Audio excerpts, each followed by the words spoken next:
Bible says, Bible ఏం చెప్తుందంటే, for by grace are ye saved through faith, and that not of yourselves, it is the gift of God. మీరు విశ్వాసం ద్వారా కృపచేతనే రక్షణ పొంది ఉన్నారు, ఇది మీ వలన కలిగినది కాదు, ఇది దేవుని యొక్క వరమే అని దేవుని వాక్యం చెప్తుంది. Not of works, lest any man should boast. ఇది క్రియల వలన జరిగింది గనుక ఏ మనిషి కూడా అతిశయపడ వీలు లేదు అని దేవుని వాక్యం చెప్తుంది. So you cannot rest assured that you're saved just because you possess some good qualities. ఈ మంచి లక్షణాలు అన్నీ కూడా నేను కలిగి ఉన్నాను గనుక నేను రక్షణ పొందాను అని నిన్ను గురించి నీవు అనుకోవద్దు. Your good works can never save you. ఎందుకంటే నీ మంచి పనులు ఎప్పటికీ కూడా నిన్ను రక్షించలేవు. In fact, the greatest stumbling block to your salvation is your self-righteousness. మరొక మాటలో చెప్పాలంటే నువ్వు రక్షణ పొందకుండా నీకు అడ్డుబండగా ఉన్నది ఎవరు అంటే అది నీ స్వనీతి, your own good works. నీ సొంత మంచి పనులు ఏవైతే ఉన్నాయో if you're trusting in them to take you to heaven, ఒకవేళ ఆ సొంత పనులు ఆ మంచి పనులు నిన్ను పరలోకానికి తీసుకువెళ్తాయని నువ్వు విశ్వసించినట్లయితే you should know that you're going to hell.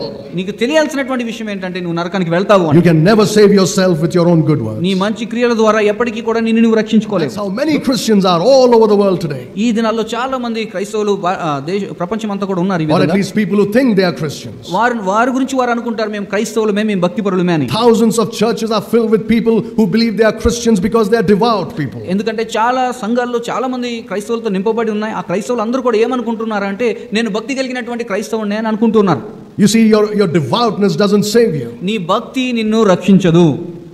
You say, but I go to church every Sunday. మీరు అనొచ్చు ప్రతి ఆదివారం నేను సంఘానికి వెళ్తాను అని. I sing songs to praise God. నేను పాటలు పాడతాను దేవుని స్తుతించడానికి. I partake in the table, Lord's table. నేను ప్రభు యొక్క బల్లలో కూడా పాలు పంచుకుంటాను. Or I was baptized. లేదా నేను నీటి బాప్తిసం తీసుకున్నాను. I was born in a Christian family. నేను క్రైస్తవ కుటుంబంలో పుట్టాను. I was born in a preacher's family. నేను ఒక ప్రసంగికుని యొక్క కుటుంబంలో జన్మించాను. It doesn't matter. ఇవేవి కూడా విషయమే కాదు. None of these things can save you. ఇవేవి కూడా నిన్ను రక్షించలేవు. Your devout life cannot save you. నీ భక్తి జీవితం అనేది నిన్ను రక్షించలేదు. Your good qualities cannot save you. నీ మంచి లక్షణాలు ఏవి కూడా నిన్ను రక్షించలేవు. Your self-righteousness will take you to hell. నీ స్వనీతి అనేది ఏదైతే ఉందో అది ఖచ్చితంగా నిన్ను నరకానికే తీసుకొని వెళ్తుంది.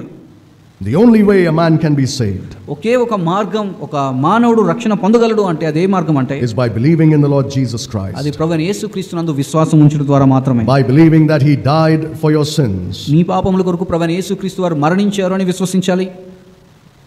That he was buried and rose up again on the third day according to the scriptures. ఆయన సమాధి చేయబడి 3 దినముల తర్వాత లేఖనానుసారంగా ఆయన తిరిగి లేచారు అన్నటువంటి విషయాన్ని నువ్వు విశ్వసించాలి. And that's the only way a man or a woman can get saved in this dispensation. ఈ సంఘకాలంలో ఒక పురుషుడు గాని స్త్రీ గాని రక్షణ పొందాలి అంటే ఇది ఒక్కటి మాత్రమే మార్గంగా మనకు కనబడుతుంది. A person may be very devout and look like a fine Christian. ఒక వ్యక్తి చాలా భక్తిపరుడుగా కనబడవచ్చు, చాలా అద్భుతంగా అతని జీవితంలో మంచి లక్షణాలు కలిగి ఉండవచ్చు. All the good works will not make you a Christian. ఆ మంచి లక్షణాలు అన్నీ కూడా నిన్ను ఒక క్రైస్తవుని చేయవు. A devout life will not make you a born again Christian. ఒక భక్తి జీవితం అనేది నువ్వు తిరిగి జన్మించేటువంటి క్రైస్తవుడిగా నిన్ను చేయలేవు. I am saying this again and again. నేను ఈ విషయాన్ని మరలా చెప్తూ ఉన్నాను. Because there are so many people in this world. ఎందుకంటే ఈ లోకంలో చాలా మంది ప్రజలు ఉన్నారు. Who believe they are saved because they are good people. ఎందుకంటే వారు రక్షణ పొందారు, ఎందుకంటే వారు మంచివారు కాబట్టి అని విశ్వసిస్తున్నారు. They believe they are good because they have good qualities. వారు మంచివాళ్ళని వారు విశ్వసిస్తున్నారు ఎందుకంటే వారిలో మంచి లక్షణాలు ఉన్నాయి గనుక. Because they do good work. ఎందుకంటే వారు సత్క్రియలు చేస్తున్నారు.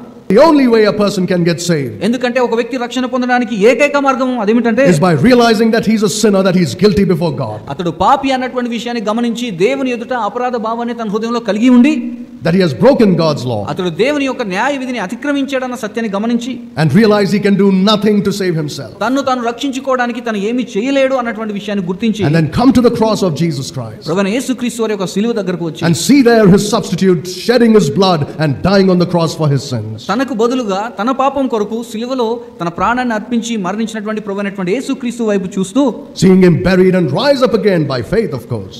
ఆయన సమాధి చేయబడి తిరిగి లేచాడు అన్నటువంటి విషయాన్ని అతడు విశ్వసించినప్పుడు and trust him as his own savior. అతడు ప్రభువైన యేసుక్రీస్తు వారే నా స్వరక్షకుడు అన్నటువంటి విషయాన్ని అతడు విశ్వసించినప్పుడు he gets saved and not before that. అతడు రక్షణ పొందుతాడు. దానికి ముందు మాత్రం